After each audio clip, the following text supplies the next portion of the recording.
নমস্কার বন্ধুরা, বাণী বন্দনায় তারকেশ্বর উচ্চ বিদ্যালয়। আর এই হলো আমাদের সরস্বতী মা। পুরোহিত মশাই পুজোয় বসে গেছেন, কিন্তু তার অনেক আগে থেকে আমরা কয়েকজন এসেছি, এসে পুজোর যাবতীয় জোগাড় যন্ত্র সব কিছু করে দিয়েছি। আর এখন সকালবেলায় যেসব ছাত্রছাত্রীরা এসেছে তারাও পুজোর জোগাড়ে সাহায্য করছে এবং পুষ্পাঞ্জলি দেবে বলে অধীর আগ্রহে অপেক্ষা করছে।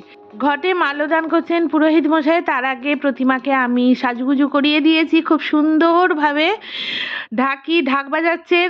আর এই পুজোর জোগাড় করার জন্য খুব ভোর ভোর এসেছি, তাই আমি ভালো করে সাজুগুজু করতে পারিনি, তবে সন্ধ্যেবেলায় সাজুগুজু করে সেতলের সময় আসবো।